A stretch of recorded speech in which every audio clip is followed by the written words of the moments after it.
नमस्कार, मैं राजेश सिरोठिया दोपहर मेट्रो डिजिटल चैनल के लिए आज एक नए प्रसंगवश के साथ में आपके सामने हाजिर हूँ। प्रसंगवश का विषय है कांग्रेस के हालचाल। एक विधानसभा चुनाव में 163 सीटें गंवाने के बाद लोकसभा में 100 पूरी की पूरी 29 सीटों के सफाये के साथ ही कांग्रेस में एक पुरानी पीढ़ी का एक अंत शुरू हो गया। कांग्रेस के दोनों स्टालवर्ड दिग्विजय सिंह और कमलनाथ अब ये तय है कि अगला चुनाव नहीं लड़ेंगे। तो अब कांग्रेस का भविष्य क्या होगा? कांग्रेस मध्य प्रदेश में दो दलीय व्यवस्था वाला देश है। 40% सीटें 40% उसके पास में वोटें हैं और इस हिसाब से उसको आप कम करके नहीं आंक सकते। लेकिन कांग्रेस में अगली पीढ़ी को संभालेगा कौन?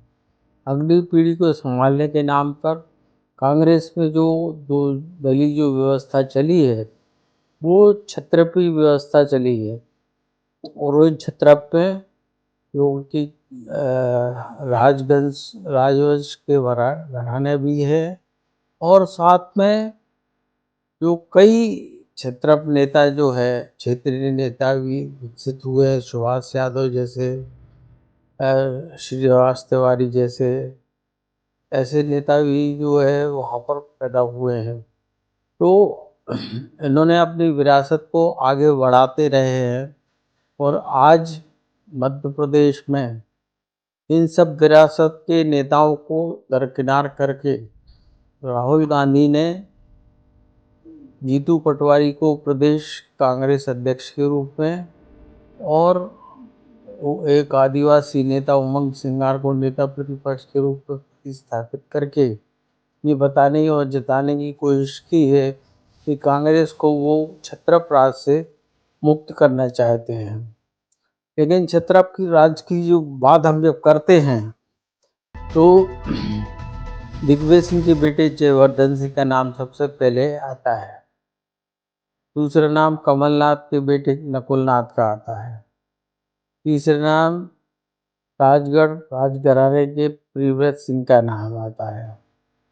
चौथा नाम श्रीनिवास तिवारी के भतीजे नाती सिद्धार्थ तिवारी का आता है।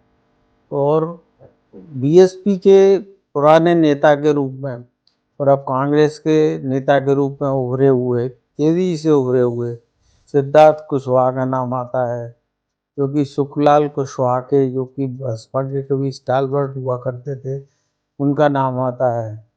तो ये सारे नेता अब इनमें से कौन बनेगा मध्य प्रदेश की कांग्रेस की अगुवाई करने के लिए आगे आएगा? क्योंकि राहुल गांधी ने तो साफ लाइन कर दी है, जीतू पटवारी और उमंग सिंगार।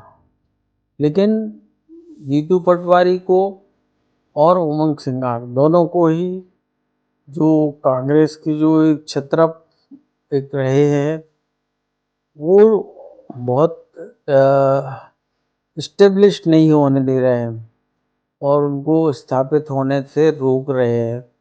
कई तरह से हथकंडेबाजियाँ चल रही हैं। यही कांग्रेस की एक बड़ी समस्या हो गई है। 29 सीटें गंवाने के बाद जो कांग्रेस अब कैसे एक नया स्वरूप धारण करेगी? कांग्रेस या तो छत्रपों से मुक्त होगी या कांग्रेस में युवा, पिछड़े, दलित और आदिवासी नेतृत्व को आगे बढ़ाने की कोशिश की जाएगी। ये एक बहुत बड़ा सवाल है और इसका सवाल का जवाब आगे आने वाले दिनों में मिलेगा। तो फिलहाल जीतू पटवारी को बहुत दिक्कत हो रही है। उनको दिग्विजय सिंह और कमलनाथ जैसे छत्रप नेता अपने पुत्रों के आगे इस्टेब्लिश नहीं होने देंगे, इस बात को लेके बहुत शक शुबा है। ये अपनी पीढ़ी को, अपने खानदानी पीढ़ी को ही आगे बढ़ाने की कोशिश करेंगे। अब आगे क्या होता है ये देखने वाली बात होगी। देखिए अगले अंक में। धन्यवाद।